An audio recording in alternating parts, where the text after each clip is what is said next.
1948. For Palestinians, that year is a Nakba, or the catastrophe.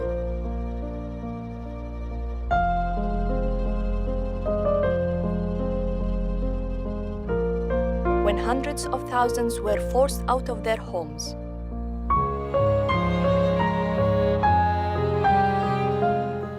For Israelis, that year marks the creation of the State of Israel.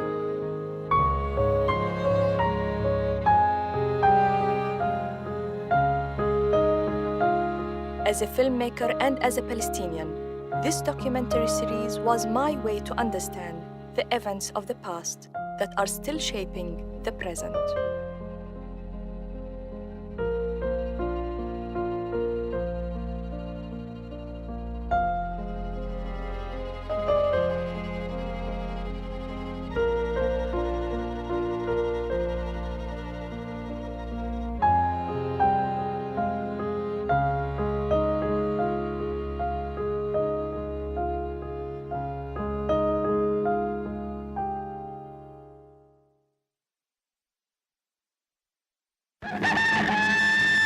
Here is the world's news in pictures, and this is Pathé Gazette screening it.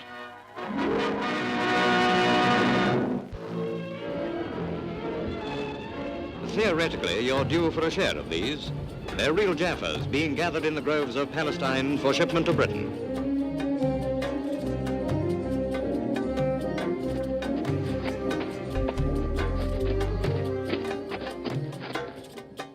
Images from another time, when Palestinians still worked their land. Few Palestinians, if any, could imagine they were to become victims of what would later be known as ethnic cleansing.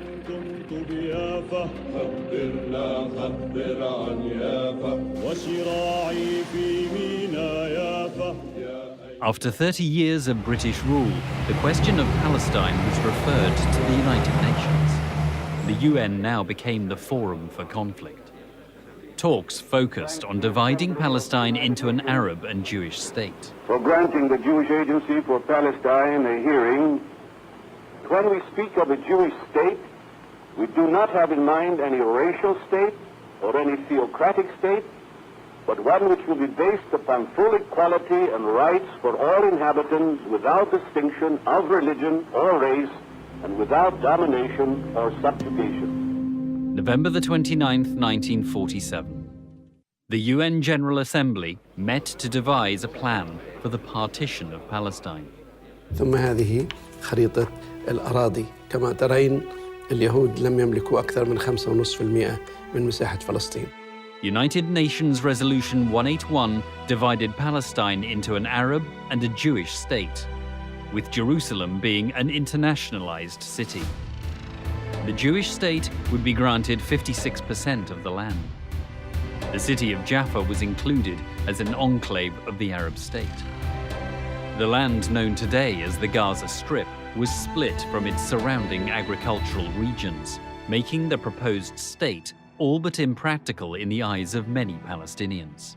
The draft resolution was presented for voting. The resolution of the Dutch Committee for Palestine was adopted by 33 votes, 13 against, 10 abstentions.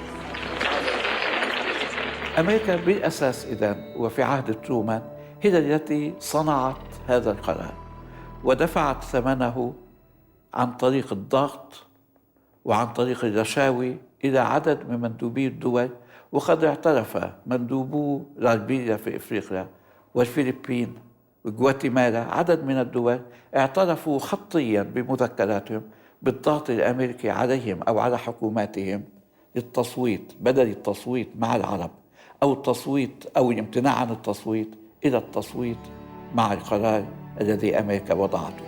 Arab newspapers ran a name and shame list of the countries that voted for the UN partition plan, and Arab protesters took to the streets. It was unthinkable in the United Nations for any other place in the world that a national liberation movement would share the land with the settler community by dividing it. What was important for the Zionists in the United Nations Partition Resolution was that it provided Israel with international legitimacy, but they didn't care for the borders, or they didn't stop them from thinking how to dispossess the Palestinians. أرادوا ترسيخ المبدأ وهو مبدأ الدولة اليهودية. حالما رسخ المبدأ وقبل دوليا هم تكفلوا بالتفاصيل، ولذلك برأيي الترانسفير هو مترتب عن فكرة الدولة اليهودية في مكان لا يوجد فيها أغلبية يهودية، وبالتالي لا مجال لللف والدوران حول هذا الموضوع. قلت دولة يهودية، قلت ترانسفير. Following the partition resolution, Britain announced it would end its mandate in Palestine on May the 14th, 1948. Outraged by the vote for partition, the Arab League decided to prepare the Palestinians for an armed resistance. Some 3,000 volunteers, some from across the Arab world, were sent for training in Syria. A figurehead for the struggle was the Grand Mufti of Jerusalem, Haj Amin al-Husseini. From his refuge in Lebanon, he felt confident the Palestinians, with help from the Arab countries, could prevail. حاج أمين الحسيني في 37 طلع من هون 11 سنة أو 10 سنين ما كان في فلسطين، ما كان يعرف الوضع. هون كان في كتير من الناس كانوا يشوفوا التمارين الصهيونية، كانوا يشوفوا كيف مسلحين، كانوا يشوفوا الكبوتات والمستوطنات تبعهم، كانوا يعرفوا إحنا شو بنسوي ضد هدول. Palestinians began to organize local committees for self-defense. By the end of 1947, groups of young men were traveling to Damascus, Beirut and Cairo to acquire weapons and receive military training. احنا لما صار الانجليز بدها تطلع وتسوي ما عندنا سلاح. رحت اعطاني ابوي مصاري ورحنا اشترينا بارودة فيها يا ابني 3 رصاصات. بارودة حقها 100 ليرة فلسطيني فيها 3 رصاصات. شروا كم خلقة بارودة يطلع هالشباب يتدربوا عليهن. وصلنا لحد حماتها قالوا لي جرب لشوف حظك بتقوس او لا، في عمود هناك مسكت الرصاص قوس اجت بالحديدة. طلقة تطلع طلقة تضل معصمة في جواها، جيبوا قضيب الحديد يصيروا يدقوا بهالفشك. طخوا كم رصاص وبلشت العام خلاص الفشك منها. Early 1948. Despite the presence of the British, the Jewish agency, led by David Ben-Gurion, asserted increasing military and administrative influence in Palestine. Jewish paramilitary forces included the Haganah, the Irgun, and the Stern Gang. During the first half of 1948, their numbers swelled to as many as 40,000 men and women. On the other side, there were as few as 3,000 Palestinian irregulars. This was the remnants of the fighting force smashed by the British after the Arab Revolt in 1936. There were also an estimated 4,000 volunteers from the region, known as the Arab Liberation Army, led by an Arab nationalist called Fawzi al-Kawukashi. In terms of fighters, the Palestinians were outnumbered and outgunned. A small group of Zionist leaders and military commanders met regularly on a weekly basis from February 1947 to February 1948 for a whole year, planning the ethnic cleansing of Palestine. They didn't decide about it in a day. They had the weekly meetings, and in each week they became more and more convinced that this was the right way forward. In the first week of 1948, hostilities picked up. There were 2 bomb attacks against Palestinian targets. The first, a car bomb, destroyed the old Ottoman government house in Jaffa. It killed 26 people. The second, the bombing of the Semiramis Hotel in Jerusalem, killed over 20. At Oxford University's Middle East Centre, we found an important document. It contained details of a meeting on January 6, 1948, between the British High Commissioner for Palestine and David Ben-Gurion. The High Commissioner inquired about reports that Haganah was responsible for the attack on the Semiramis Hotel. Ben-Gurion conceded this might be the case. And in a letter he sent 2 days later, Ben-Gurion confirmed Haganah's responsibility for the attack. During the first 3 months of 1948, Jewish paramilitary groups carried out dozens of attacks on Palestinian cities and villages. Some operations were carried out by special units of Jews disguised as Arabs, known as Mistaravim.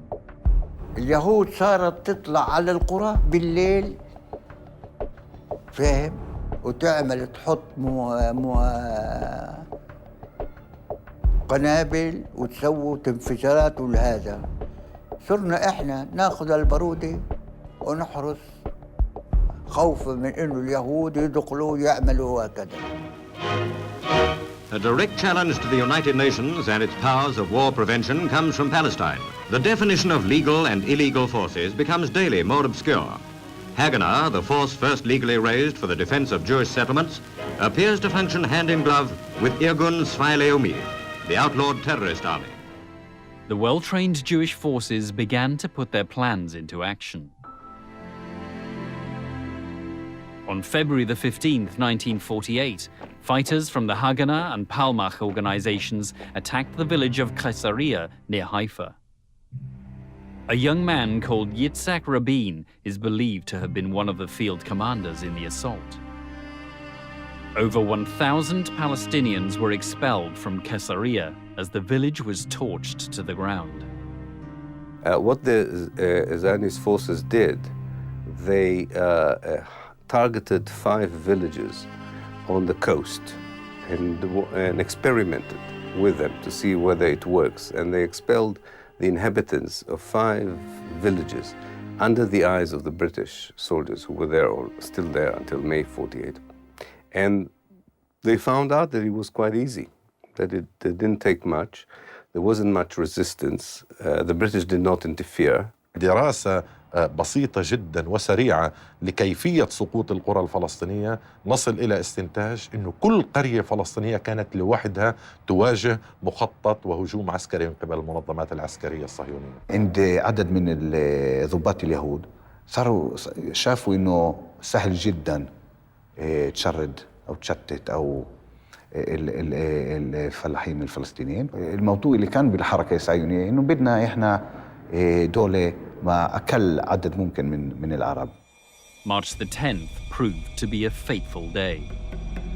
The final meeting was on the 10th of March 1948 when they drafted a plan known as Plan D or Plan Dalit, which finalized the last details about how to expel the Palestinians and dispossess them.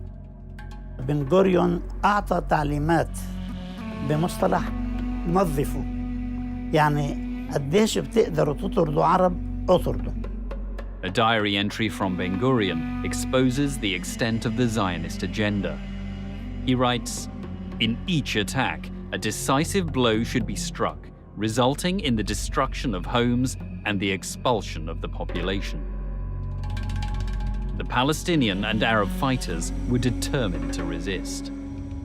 This newspaper from March the 16th, 1948, reports that a Jordanian volunteer, a commander of the Haifa garrison, was trying to obtain weapons. His name was Mohammed al-Hunayti. كان والدي في حيفا، ولما رأى أن المناضلين ينقصهم التدريب والسلاح حز في نفسه، فاستثار همم ضباط الصف من الجيش العربي الأردني واستعدوا أنهم يلبسوا ملابس مدنية ويدربوا المناضلين.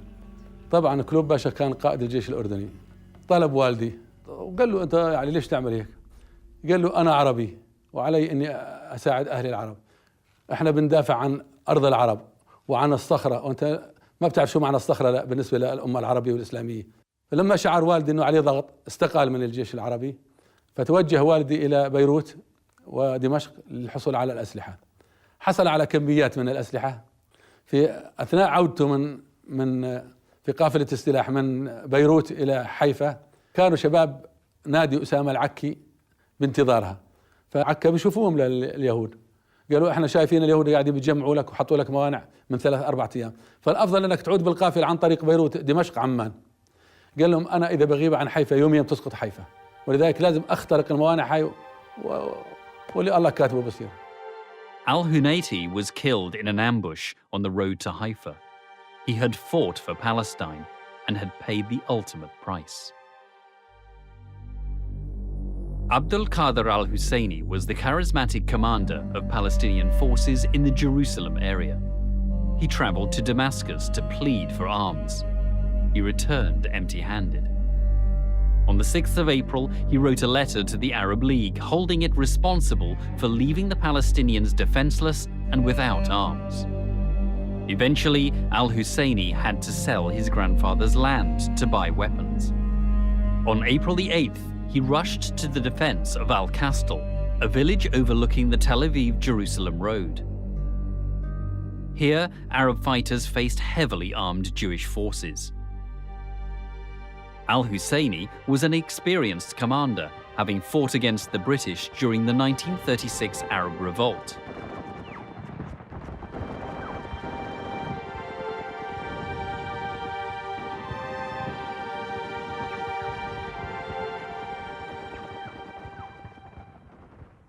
He was killed in the Battle of Al-Kastal. His funeral drew a large crowd of mourners. His death was a severe blow to the Palestinian morale. Jewish forces were gaining the upper hand. They began to seize areas that the UN partition plan had allotted to the Arab state. In this land grab, little discrimination was made between fighters and civilians. At dawn on April the 9th, 1948, a combined force of Irgun and Stern Gang fighters moved into the village of Deir Yassin, near Jerusalem. The result was a massacre. Over 100 Palestinians were killed, including women, children, and the elderly. وحتى مذبحة دير ياسين كانت تبعد 2 أو 3 كيلومتر عن مكتب مدير البوليس البريطاني في القدس، وعندما أخبروه بأن هناك مذبحة تدور في دير ياسين لم يتحرك وقال هذا ليس من شأننا. The British very sadly let down the Arab population. Of that there is no doubt. Because we were there, the Palestinian police force, to police the country. ما أظن أنهم كانوا مبسوطين مع هذه النهاية. كانوا يشعروا بشكل uselessness. بعض الشرطي الذي حكيت معهم قالوا لي في هذه الفترة قد نمشي في الشارع نرى الصراع بين يهودي وفلسطيني وإحنا زي ما كنش في المكان. British troops began their withdrawal a month before the date set for the end of the mandate. As soon as they moved out of an area, Jewish fighters moved in. كان كامب الجيش البريطاني، وهذا الكامب كان سبب في خروج البلد أو القضاء على البلد. فكانت استلمته الإنجليز زي ما قلت لك، والإنجليز أجوا في الليل طلبوا من اليهود يستلموا الكامب، سلموه في الليل. فهذول أهل القرى القراب راحوا يستلموا المعسكر الكامب، ففاجأوا في اليهود. راحوا لك اليهود مركزين، لما انقربوا اليهود رشوا اللي رايحين، إيش مات وإيش انجرح. اللي انجرح يزحف يوصل بين الشجر والقمح، واللي ما ظل مات ولا حدا جابه ولا إيش. بريطانيا أعطت سلاحها لليهود. كانت اليهود مدرعاتها دباباتها وأسلحة كلها سلمت اليهود وطلعت بريطانيا. جاء دولة طبرية في 16 نيسان، وجاء الجيش البريطاني كان في طبرية يحذر السكان العرب بأن عليهم أن يغادروا المدينة. بعض السكان بدأوا بالمغادرة، بقي منهم عدد كبير للدفاع عن المدينة. ووالدي كان من العائلات الفلسطينية التي بقيت ورفضت أن تخرج من المدينة في 16 شهر و17 شهر. فجاء ضابط بريطاني إلى والدي باعتباره قسيس، أنه يا قسيس عليك أن تغادر المدينة حتى يغادر أبناء الطائفة المدينة. فقال والدي لا، لن أغادر، هذه بلدي وفلسطين بلادي وأريد أن أبقى حيث أنا. وقال الضابط يحج الزعم المألوف أنه اليهود لهم حق بفلسطين. والدي كان عنده جواب كافي أنه لا حق لليهود بفلسطين. ضابط جاء بشاحنة وبالقوة وضع والدي وشقيقتي. والدتي كانت بالمستشفى مريضة بالقلب، جيء بها أخرجت من المستشفى وضعت بالشاحنة وأخرجوا من طبرية. ولم يبقى في طبرية إلا عدد محدود من المقاتلين واستشهدوا جميعا. On April the 18th, the British army withdrew from the city of Tiberias. Before leaving, they forced some 5,000 of the city's Arab inhabitants to evacuate their homes. The following day, Jewish forces seized Tiberias. شاهدت بأم عيني كيف كانت العبارات البريطانية تنقل الفلسطينيين من حيفا إلى عكا. عملية ترحيل الفلسطينيين شاركت بها القوات البريطانية. April the 21st. By noon, the last British troops completed their withdrawal from Haifa. That very afternoon, the city was stormed by thousands of Haganah fighters.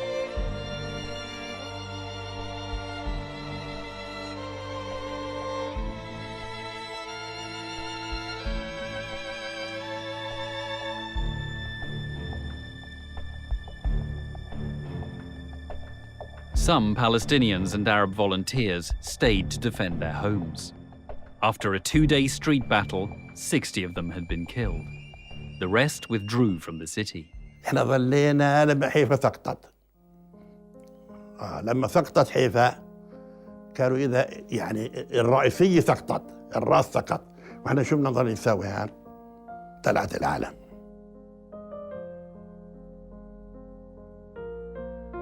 From Haifa, heading north to Lebanon, came right past the trade school entrance gates. And it was a sad sight to see many poor Arabs. Some with pickup trucks, cars, beds on the top, some on foot. Never-ending stream of Arabs coming out of the city. The Jews to drive a lot of the Arabs out of Haifa. Very sad sight. We could have stopped all that. There was no doubt about that. We had the armor to do it.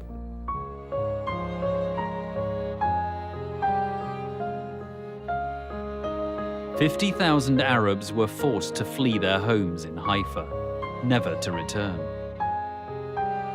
Today, a memorial stands in the city. Erected by the Israelis, it commemorates what they call the liberation of Haifa.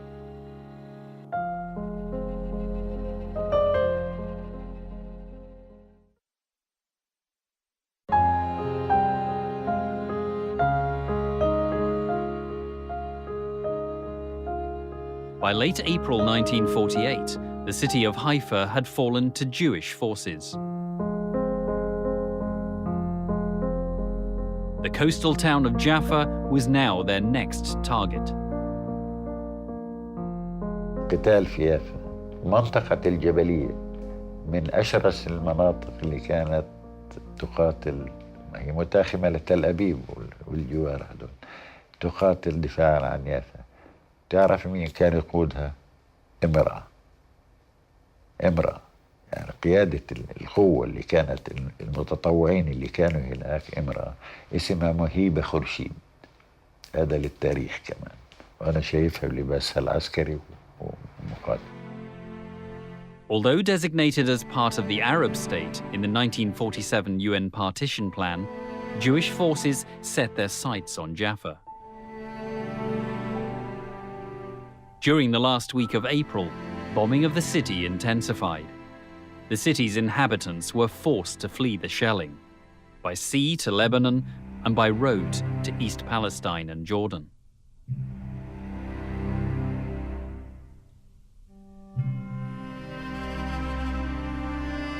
By May the 14th, 1948, the Haganah had taken control of Jaffa. 70,000 of its inhabitants had fled. The remaining males were transferred to central detention camps.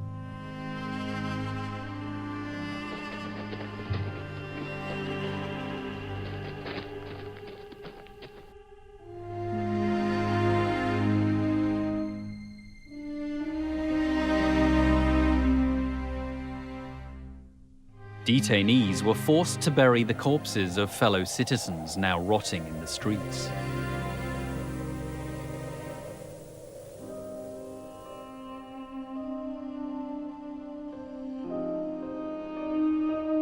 They were also forced to transport the contents of Arab homes ransacked by Jewish fighters.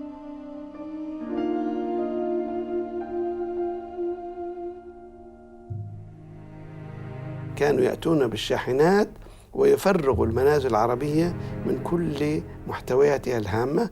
يعني من مفارقات القدر أنه كانوا يأخذون المكتبات الهامة زي مكتبة السكاكيني ونقول زيادة وحتى المكاتب العادية، وتؤخذ إلى حيث تودع اليوم في المكتبة الخاصة بالجامعة العبرية في القدس.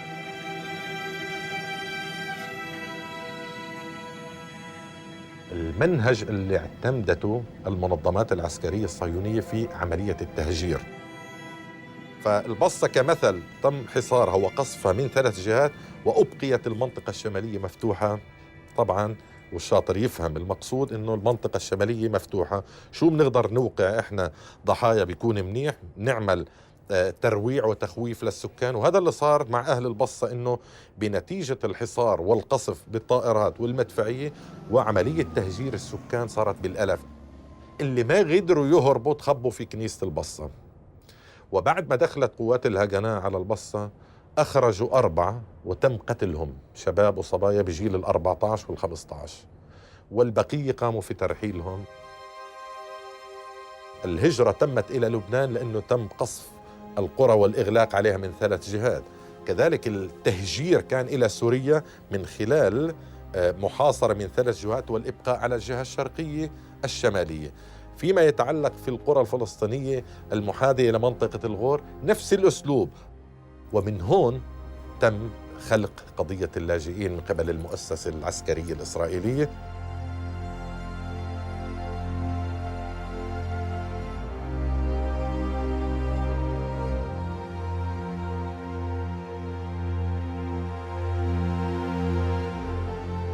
It happened many times that the Israeli very holy soldiers took 10 of the youngsters in the middle of the village, shot them just in order to kill them, in order that all the others will see it and run away.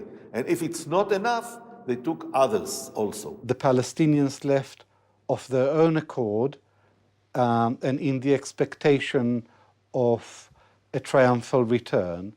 Another variant of this version is that the Palestinians left on order from their leaders to clear the decks for the invading Arab armies, and they were promised that after the great Arab victory they will be able to return to their homes. So that is the traditional Zionist version, and it's completely untrue. And there is a massive amount of hard evidence to contradict this version. Half of the Palestinians who became refugees were already expelled from their houses by May 1948. So I could say that out of the 530 Palestinian villages that were destroyed in the 1948 Nakba, half of these villages were already demolished by the 15th of May.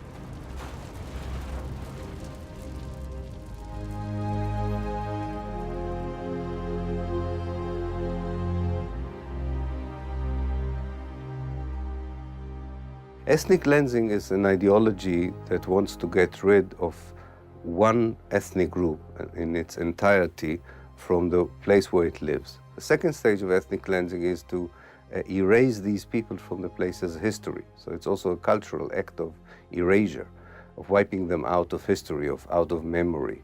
And the third stage is to make sure that they will never come back.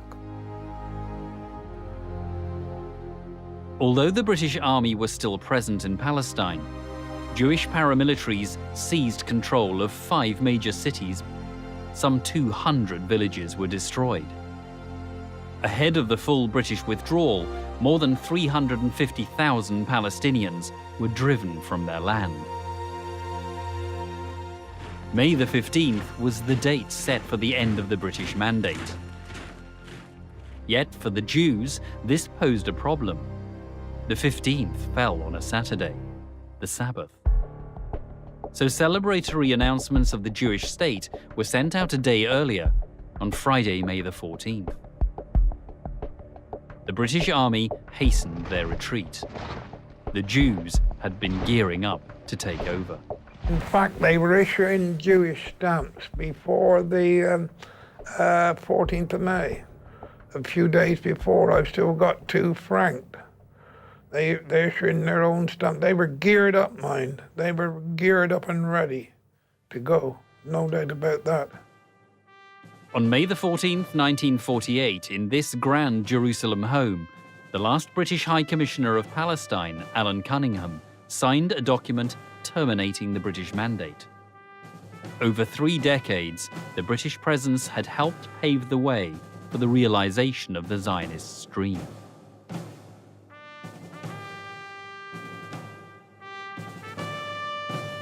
The minutes of Britain's mandate are ticking to an end. In the morning, Cunningham inspected the Guard of Honor in front of his Jerusalem home. He then flew to Haifa.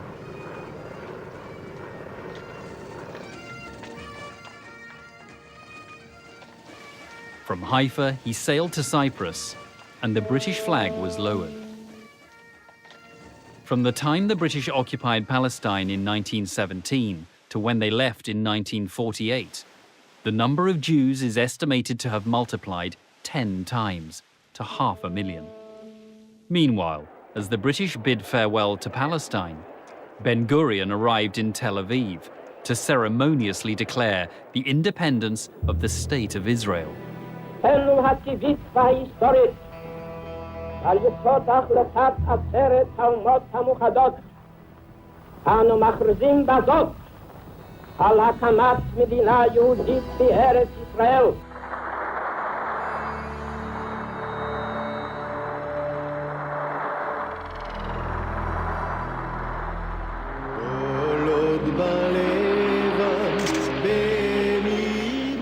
The State of Israel was signed into existence at the stroke of a pen by 25 leading members of the Jewish community.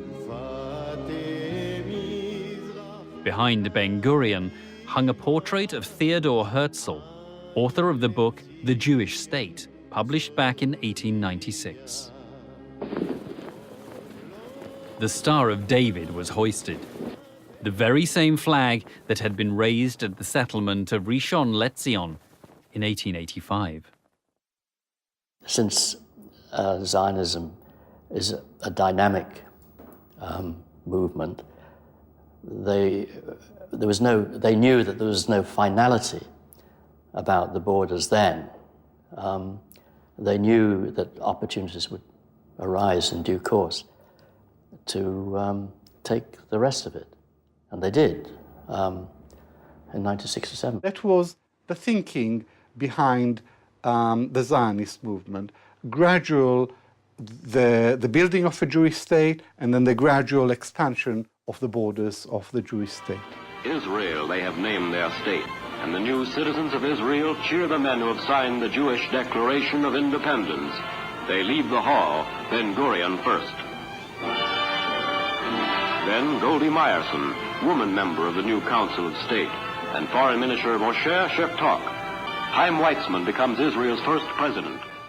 Minutes after the Tel Aviv ceremony, the United States amended a document on what they had previously referred to as a new Jewish state. The new wording now read, the State of Israel. It was signed by President Harry Truman and then announced by the US representative to the United Nations. The United States recognizes the provisional government as the de facto authority of the new State of Israel. A new state was born on the foundations of the British Mandate. الذي حصلوا عليه أنهم ورثوا نظام الدولة الإنجليزي. عندما أعلنوا الاستقلال لم يهدموا البنى القائمة، أخذوها كما هي. يعني في واقعية وبراغماتية رهيبة عند القيادة الصهيونية الأولى بقيادة بن-غوريون. يعني البنية الدولة تؤخذ من الانتداب من الجيش للأمن لا كما هي، ثم يبدأون بصهيونتها. عندما تم الإعلان عن إقامة الدولة العبرية في تل أبيب مباشرة كانت المؤسسات تعمل في القدس الغربية، سواء كانت عن طريق البنوك أو مؤسسات الطابو أو مؤسسات السياسية أو المؤسسات البلدية. لو كان شخص يهودي يعيش في تل أبيب في يوم 15/5 أي ثاني يوم بعد ما أعلن الدولة، أذهب إلى مكتبي إذا كنت أشتغل في دائرة الصحة وأجد كل السجلات موجودة وكل الأعمال موجودة، ومكتبي كما هو ناقصا شيئا واحدا فقط، وهو أن زميلي الفلسطيني قد هجرناه وطردناه من وطنه. ولذلك استلموا دولة كاملة. ولذلك أنا بقول إنهم استلموا إسرائيل instant state، دولة جاهزة ناقصا أهلها الطبيعيين. The British had not allowed forces from neighbouring Arab countries to enter Palestine until after their departure. By May the 15th, with the last British troops gone, Arab armies entered the country from the borders of Lebanon, Egypt, and what was then called Transjordan. Their declared objective? To liberate Palestine. That day, the New York Times ran the headline, "Jews in grave danger in all Muslim lands." I've come back to the United States to tell Jews in the United States how the State of Israel has been formed. The Jews are holding their ground in the country in spite of the fact that they have been outnumbered by the Arabs, and the Arabs have come much better equipped with heavy arms than the Jews have in their possession. The reason is a simple one. Jews who are fighting in Palestine, the State of Israel, are fighting for the only thing that they have in their possession. It means life or death to them. The Jewish forces in 1947-48, they were far stronger, even far more numerous, actually, than the combined Arab armies. They were a highly prepared, highly dedicated, well-armed fighting force, which was superior to all the Arab armies combined, except perhaps one army, which they didn't really take on, and they made a deal with, really. I'm talking about the Jordanian army. في الحقيقة الجيوش العربية السبعة التي دخلت فلسطين في البداية لم تكن يزيد مجموع أعدادها عن 24,000 جندي، وهذه مأساة أن كل الجيوش العربية التي شاركت لم تكن لتصل إلا لثلث أعداد اليهود العسكريين المدربين المستعدين للقتال. الجيوش العربية لم تكن معدة، لم تكن مستعدة، لم تكن منظمة، لم يكن هنالك القيادة الموحدة بقيادة الملك عبد الله، كانت تعمل في جانب والآخرين يعملوا بجانب آخر. الجيش العراقي يتلقى تعليماته من بغداد. It was in fact one of the most bitterly divided, disorganized and ramshackle coalitions in the history of modern warfare. الحركات الصهيونية في منظمة الصهيونية تلك الفترة كانت تملك قرارها، العرب لم يكن يملك قرارها. الحركة الصهيونية في تلك الفترة كان عندها أسلحة متطورة جدا وعندها مصانع سلاح في فلسطين، نحن لم يكن لدينا شيء من هذا. الحركة الصهيونية والمنظمة الصهيونية في تلك الفترة كان عندها امتداد عالمي، كانت أمريكا تقف إلى جوار، كان حتى السوفيت يقف إلى جوارها، وما كانت بريطانيا وكل العالم، نحن لم يكن يقف إلى جوارنا. يعني بكل المقاييس كانت المعركة تسير في صالح المنظمة الصهيونية. 2 days after the Arab armies entered Palestine, the Israeli forces drew their focus on Acre.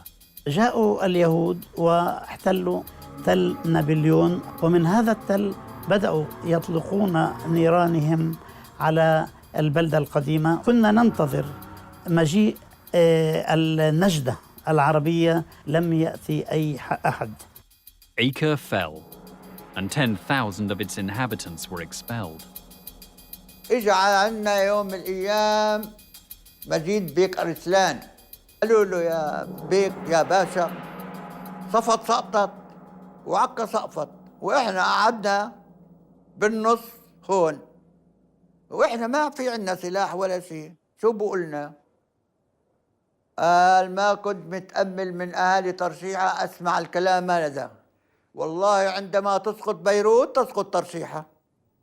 راحوا اللي هو بعث لنا أنت تانك رايفل، هذول 2 مدفعية من أيام 6 مدورين معهم كل واحد رصاصة.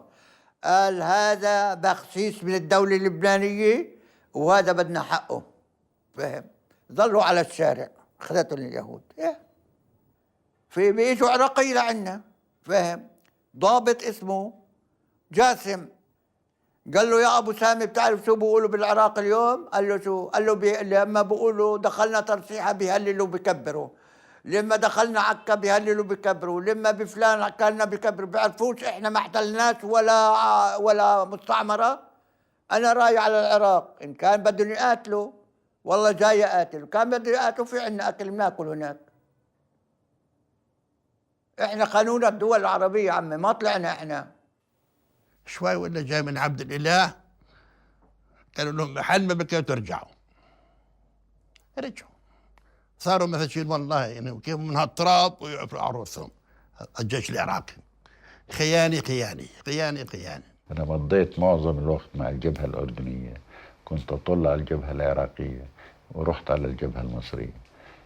بيقدرش الواحد يقول عنهم شيء، وبالعكس ناس حماسهم قوي وعملهم قوي، لكن للأسف وعدائهم للعدو حقيقي، وعدائهم لقيادتهم الإنجليزية على مستوى كتيبة وسرية، وهذا كمان خصوصا الجيش الأردني كبيرة. The Jordanian army was commanded by the Englishman Sir John Glubb, known as Glubb Pasha. Over 40 other British officers also served in the army and held great influence. Under British advice, King Abdullah of Transjordan agreed to a secret deal with the Jewish leaders to avoid clashes between the Jordanian army and the Jewish fighters, in return for the West Bank and East Jerusalem. Such token resistance was the reason Glubb later called the 1948 war the Phony War. Glubb is a very complex character. He was not the simple-minded soldier that he pretended to be, but he was a highly sophisticated politician who imposed on the Arabs Britain's partition plan. The meeting was between Ernest Bevin, the Labour government's foreign secretary, and Tawfiq Abul Hoda, the Jordanian prime minister, who was accompanied by Glubb Pasha, who also acted as an interpreter. Bevin asked Abul Hoda, "What do you plan to do?" And Abul Hoda said, "We plan to send the Arab Legion to protect and keep the Arab part of Palestine." And Bevin said, "That seems the sensible thing to do, but do not go and invade the Jewish part." 2nd of May, they met for the last time, British officers in the Arab Legion, to find a solution for Jerusalem, but it didn't work. But what else happened in that meeting is that they brought maps which showed where the Jordanian Legion would stop and would not enter the Jewish state. And where the Jordanian Legion stopped is today the border of the West Bank. That's how the West Bank was actually created. هذا الكلام التزم فيه حرفيا جلوب باشا، بمعنى خرجنا اللد والرملة. On July the 10th, the Jordanian forces pulled out of Lod and Ramla. Clear of Jordanian forces, the two cities were bombed by what was now the Israeli Air Force. The Israeli army then moved in, commanded by Colonel Moshe Dayan. In Lod alone, over 100 Palestinians were massacred inside the Dahmash Mosque. More than 50,000 Palestinians were expelled from the two cities. Walking without provisions in the summer heat, many died of exhaustion in what has since become known as the Lidda Death March. Despite the presence of the Arab forces in Palestine, atrocities were still committed, yet few are well documented. Israeli historian Theodore Katz submitted a thesis claiming the Israelis had committed a massacre in the coastal village of Tantura. They closed all the 4 sides of Tantura, kind of a boat from the Israeli Young Navy that was closing the side of the seashore in order that they won't be able to run away. What I heard from one of the Jews I interviewed, a soldier in the 2nd company, he was moving with his pistol of 9mm on the shore among the men, asking them, where is your rifle? Those who said that my rifle is somewhere next to my house was taken like this with a rope to his house by 2 or 4 people. And the text was then, the rifle came out and the one did not. And those who answered there on the beach, I have no rifle, were directly shot in their head.